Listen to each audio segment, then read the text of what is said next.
This is a severe weather alert from WWL Weather, sponsored by Higginbotham Insurance and Financial Services.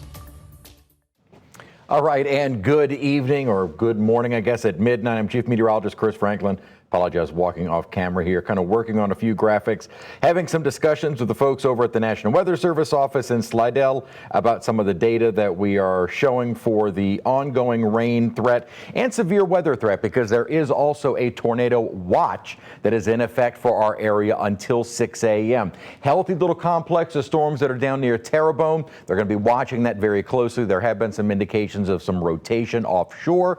If that holds together, you might have a water spout move inland, could possibly become a tornado, something that we're going to be watching throughout the rest of the night tonight. Updating you on satellite, as we've said in our earlier newscast, we no longer have Tropical Storm Arthur, so it is now post-tropical. There are no new advisories being issued. There is no track being issued, but that does not magically allow the rain to disappear. This is something we'll be watching throughout the overnight and into the early morning hours. And again, the ongoing threat will be the threat of flooding rain, especially for our rivers on the North Shore. And then secondary to that will be some brief, weak spin-up tornadoes within this system. So at the moment, I'm more paying attention to what is actually happening with satellite and radar and trying to time out these storms as they approach, figure out where the more intense storms are. And that is more important through the rest of the early morning hours than the model data, because the models don't do a great job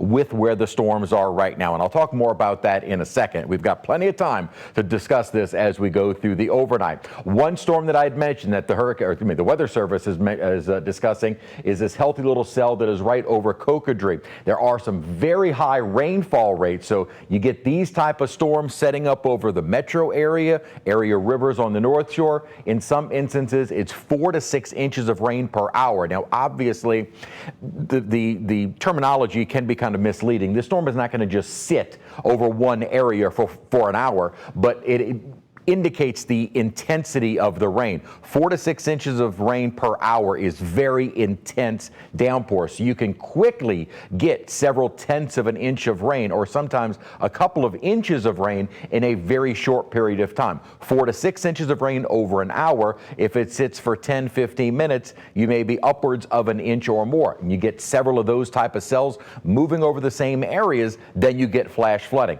That's what we're going to have to be mindful of throughout the night tonight. And I'm more focused on kind of tracking the individual storms, looking at satellite data, where those are setting up and maybe trying to move over, as opposed to really worrying about the model data through the night tonight or through the early morning hours going to tomorrow. What we've got across, metro area is more of a light, steady rain. That'll be with us throughout the rest of the evening or now early morning, with the more intense rains coming in a little bit later on. Spotty to moderate showers, I should say, north of the lake, which will continue and intensify through the overnight. So as I mentioned, I'm not as concerned with the modeling data, because as you saw, we've got that very substantial cell moving into southern Terrebonne, and this model is not showing it. It's also not doing a great job of indicating where some of the more intense storms are at the moment. What it does give us, though, is a rough idea of kind of timing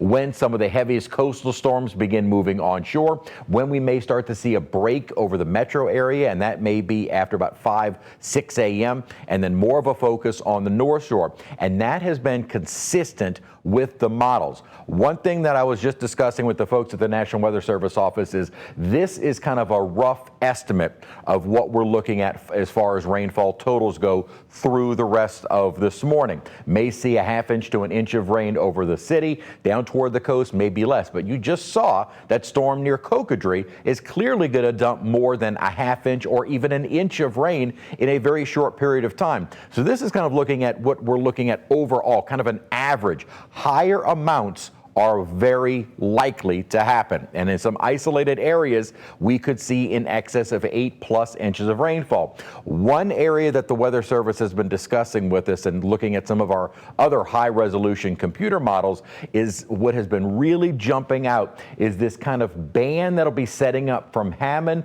across parts of South Mississippi and almost into lower Alabama of some localized 10 to 15 to almost 20 inches of rainfall. That's something that we had been pointing out with a few of our high-resolution models. It kind of jumps out at you as a bullseye, and as I was just discussing with the Weather Service, they're seeing it in their high-resolution models. We're seeing them here at WWL, and so it's hard to ignore. Now, the exact placement of some of those very heavy downpours and potentially life-threatening type flooding downpours are almost impossible to figure out. Just know that that possibility is there, and that possibility still seems to be focused across the North Shore and possibly into Mississippi. So localized 10 to 15+ inches of rainfall across the North Shore as the models, if there is anything that has been consistent, is that they keep hinting at the development of rain and kind of the prolonged period of rain across the North Shore and into Mississippi. Even with those totals on the lower end for the metro area,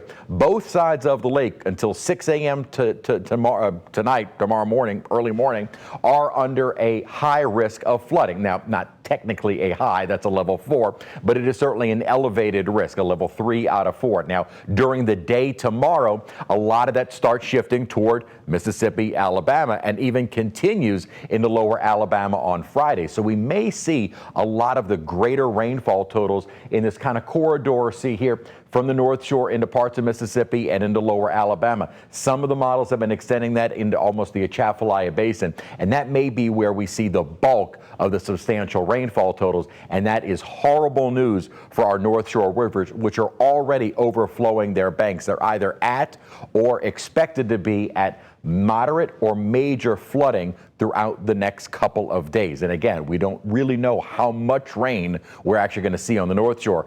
Best estimates are that kind of 4 to 6 inches.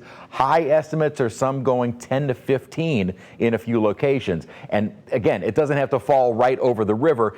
Any of these watersheds where the water falls, the rainfall falls, it has to flow into the rivers, and that starts to increase the flood risk, or increase the flooding, I should say, the height above flood stage for all of those rivers. So what we're expecting through the night tonight, the greatest impact will continue to be the flash flooding threat and the river flooding threat on the North Shore and in Mississippi. That rainfall is moving in now and will be with us until early tomorrow morning. Secondary to that will be some gusty winds, minor coastal flooding along the southern facing shorelines of the Louisiana coast. We could see 1 to 3 foot storm surge. That isn't as much of an issue as our storm has kind of weakened, as well as those southerly winds not going to be as strong here in southeast Louisiana. We will obviously cut into programming throughout the night if there is a warning issued, but we're going to be monitoring these storms throughout the rest of the overnight. And of course, we are going to be beginning our WW Louisiana morning news an hour early, starting in 4 hours at 4 a.m. So I will see you back here at 1 a.m. for another hour, unless, and hopefully not, a warning is issued. This has been a severe weather alert from WWL Weather, sponsored by Higginbotham Insurance and Financial Services.